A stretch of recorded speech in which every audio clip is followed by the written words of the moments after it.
नमस्कार दोस्तों, लक्ष्य पाठशाला में आपका स्वागत है। आज हम विज्ञान का चैप्टर ऊतक टिश्यू की बात करेंगे। इसमें पहला प्रश्न है, ऊतक क्या होता है? तो यह होता है वे कोशिकाएं जो मूल रूप से दिखने में और कार्य करने में समान होती हैं, उन्हें हम ऊतक कहते हैं। अगला प्रश्न, तो उन कोशिकाओं के समूह को जिनकी उत्पत्ति और संरचना समान होती है, जो एक विशेष कार्य के लिए विशेषता प्राप्त होते हैं, उन्हें क्या कहा जाता है? उन्हें कहा जाता है ऊतक। अगला प्रश्न, रक्त क्या है? तो रक्त एक संयोजी ऊतक है। नेक्स्ट, मुंह की परत से बनी होती है। मुंह की परत बनी होती है पपड़ीदार उपकला, जिसे स्क्वेमाउस एपिथेलियम बोलते हैं। नेक्स्ट, हमारे शरीर में कई अंग हैं, निम्नलिखित में से कौन सा अंग सबसे बड़ा है? तो सबसे बड़ा अंग होता है त्वचा। अगला प्रश्न, त्वचा के नीचे और आंतरिक रूप से ऊतक बनता है, तो यह बनता है वसा। त्वचा के नीचे और आंतरिक अंगों के बीच वसा ऊतक बनता है। अगला प्रश्न, निम्न में से कौन सा एक संयोजी ऊतक है? संयोजी ऊतक, तो ऑप्शन नंबर सी, हड्डी एक संयोजी ऊतक है। नेक्स्ट, स्ट्रैटिफाइड स्क्वेमस एपिथेलियम किसमें मौजूद है? तो यह होता है त्वचा में। नेक्स्ट, ऊतक में मैट्रिक्स होते हैं और कोशिकाएं मैट्रिक्स में सन्निहित होती हैं।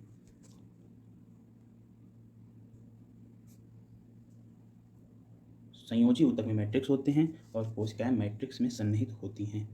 पेशी ऊतक कितने प्रकार के होते हैं? पेशी ऊतक 3 प्रकार के होते हैं। अगला प्रश्न, मानव शरीर की त्वचा का सबसे बाह्य परत कहलाती है? सबसे बाह्य परत होती है एपिडर्मिस। नेक्स्ट, निम्न में से संयोजी ऊतक नहीं है। तंत्रिका कोशिका एक संयोजी ऊतक नहीं है। अगला प्रश्न, स्क्वेमस एपिथेलियम ऊतक फेफड़ों के अलवेली और जानवरों के अन्य हिस्सों में पाया जाता है, जहाँ संकुचन और विश्राम होता है अस्थायी, जहाँ पर संकुचन विश्राम अस्थायी होता है। नेक्स्ट, किस प्रकार की कोशिका से त्वचा बनी होती है? त्वचा अधिचर्म कोशिका से बनी होती है।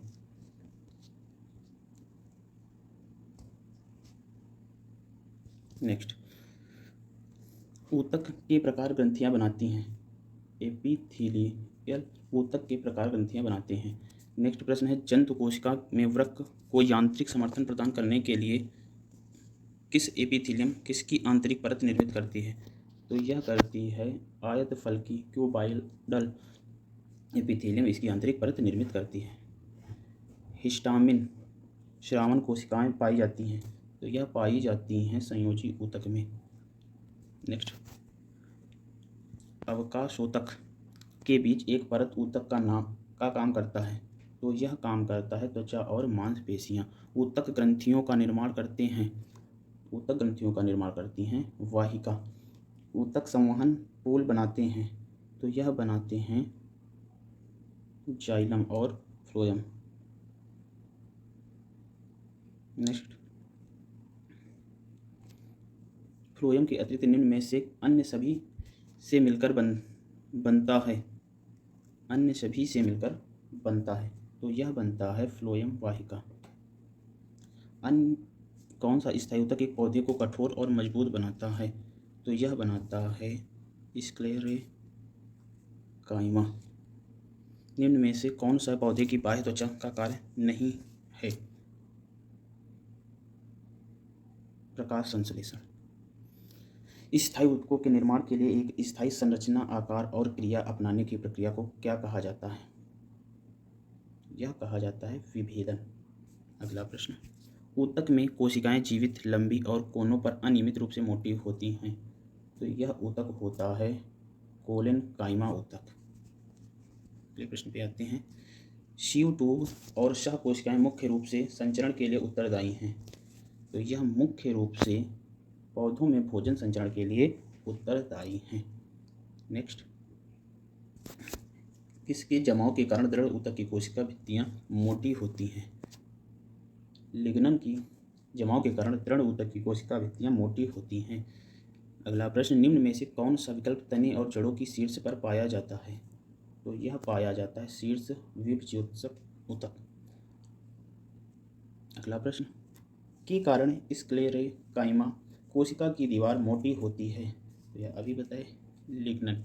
लिग्नन के कारण स्क्लेरेकाइमा कोशिका की दीवार मोटी होती है। अगला प्रश्न है, निम्न में से कौन सा सरल स्थायी ऊतक नहीं है? तो यह है जाइलम। जाइलम एक सरल स्थायी ऊतक नहीं है। पौधे का कौन सा हिस्सा पानी और खनिज के परिवहन को सक्षम करता है? तो यह करता है जाइलम। याद करने के लिए, जल, जल से जाइलम। नेक्स्ट, निम्नलिखित में से कौन सा ऊतक मुख्य रूप से मृत कोशिकाओं से बनता है? मृत कोशिकाओं से बनता है, तो यह बनता है जाइलम। नेक्स्ट प्रश्न, निम्न में से कौन से ऊतक का अंतरकोशिकीय क्षेत्र बड़ा होता है? तो यह बड़ा होता है पैरेन्काइमा का। अगला प्रश्न, ऊतक एकमात्र पादप ऊतक है जो कोशिका विभाजन द्वारा नई कोशिकाओं का उत्पादन करता है। तो यह करता है विभजोत्सक या मेरिस्टेमेटिक। अगला प्रश्न, पौधों के तनों में छल्लों के रूप में पाई जाने वाली आकृति जो उसकी वृद्धि होती है में निम्न में से ऊतक पाए जाते हैं? तो उसमें ऊतक पाया जाता है लैटरल मेरिस्टेमेटिक ऊतक। अगले प्रश्न पे आते हैं। तो अगला प्रश्न है हमारा, इस ऊतक कोशिकाएं अलग अलग प्रकार के स्थायी ऊतक बनाने के लिए पृथक होती हैं? तो यह होती हैं विभजोत्सक ऊतक कोशिकाएं अलग अलग प्रकार के स्थायी ऊतक बनाने के लिए पृथक होती हैं। कोलेनकाइमा ऊतक की कोशिकाएं से कोनों पर मोटी होती हैं। तो यह होती हैं सेल्यूलोज और पैक्टिन। कोलेनकाइमा ऊतक की कोशिकाएं सेल्यूलोज और पैक्टिन से कोनों पर मोटी हो जाती हैं। अगला प्रश्न है, रूट टिप या शूट टिप में कौन सा ऊतक पाया जाता है? तो यह पाया जाता है विभजोत्सक ऊतक। एक पौधे के तने या जड़ का घेरा किस कारण बढ़ता है? तो यह बढ़ता है लेटरल मेरिस्टेम। अगला प्रश्न, अपृष्ठ मेरिस्टेम के शीर्ष पर पाया जाता है? तो यह पाया जाता है तना और जड़ पर। अगला प्रश्न है, पौधों में प्राथमिक वृद्धि इससे होती है? तो यह होती है ऑप्शन नंबर बी 3 और 4, अंतर्वेशी विभजोत्सक और शीर्ष विभजोत्सक के द्वारा। अगला प्रश्न है, एरियोलर ऊतक अंगों के स्थान भरता है, अंगों को सहारा देता है और ऊतक की मरम्मत करता है। तो आंसर है अंदर के और आंतरिक। तो एरियोलर ऊतक अंगों के अंदर स्थान भरता है और आंतरिक अंगों को सहारा देता है। नेक्स्ट, निम्न में से किस ऊतक में कोशिकाएं जीवित होती हैं, लंबी और कोनों पर अनियमित रूप से स्थूल होती हैं? तो यह होती हैं कोलेनकाइमा ऊतक। इसकी कोशिकाएं जीवित होती हैं, लंबी और कोनों पर अनियमित रूप से स्थूल होती हैं। अगला प्रश्न, निम्न में से पौधे के ऊतक कोशिका विभाजन में सक्षम हैं? तो यह सक्षम होते हैं विभजोत्सक ऊतक की कोशिकाएं मृत होती हैं। यह होती हैं दृढ़ ऊतक की कोशिकाएं मृत होती हैं। वनस्पति ऊतक का परिपक्वता पर जीवित प्रोटोप्लाज्म धारण नहीं करता। वनस्पति ऊतक का दृढ़ ऊतक परिपक्वता पर जीवित प्रोटोप्लाज्म धारण नहीं करता है। अगले प्रश्न पर आते हैं। अंतर्वेशी विभजोत्सक पाए जाते हैं? यह पाए जाते हैं पत्तियों के तल में। अगला प्रश्न, निम्न में से कौन सा ऊतक युग्म संवहनी बंडल का गठन करता है? तो यह गठन करता है जाइलम और फ्लोएम। साधारण स्थायी ऊतकों के 3 प्रकार हैं। तो यह 3 प्रकार होते हैं पैरेन्काइमा, कोलेनकाइमा और स्क्लेरेनकाइमा। नेक्स्ट, अगले प्रश्न पे आते हैं। किस प्रकार के ऊतक में एक समान कार्य करने वाली विभिन्न प्रकार की कोशिकाएं होती हैं? तो यह पाई जाती हैं जटिल ऊतक में। अगला प्रश्न, पादप कोशिका भित्ति किससे बनी होती है? मोस्ट इंपॉर्टेंट प्रश्न। तो यह बनी होती हैं सेल्यूलोज और पेक्टिन की। अगला प्रश्न, ऊतक का निर्माण मृत कोशिकाओं के संयोजन से होता है? स्क्लेरेनकाइमा ऊतक का निर्माण मृत कोशिकाओं के संयोजन से होता है। मृत कोशिकाओं के होता है। तो अगले प्रश्न पर आते हैं।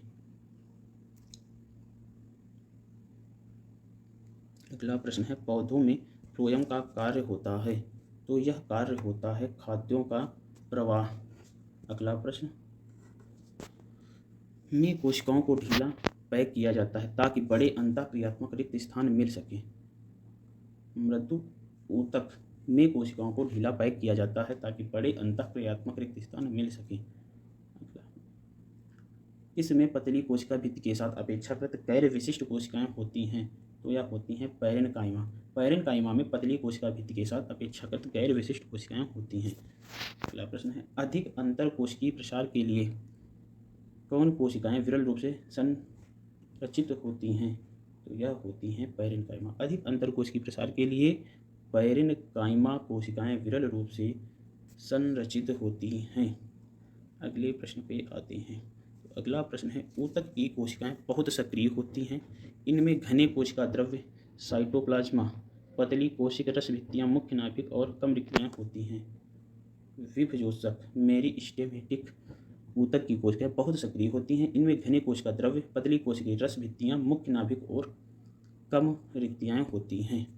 विभिन्न प्रकार के स्थायी ऊतक के निर्माण के लिए ऊतक की कोशिकाओं को अलग किया जाता है। तो यह है मेरिस्टेमेटिक। विभिन्न प्रकार के स्थायी ऊतकों के निर्माण के लिए मेरिस्टेमेटिक ऊतक की कोशिकाओं को अलग किया जाता है। पादप ऊतक मुख्यतः दो प्रकार के होते हैं। यह हैं विभजोषक ऊतक और स्थायी ऊतक। अगला प्रश्न, एक जटिल स्थायी ऊतक है। तो यह है फ्लोएम। फ्लोएम एक जटिल स्थायी ऊतक है।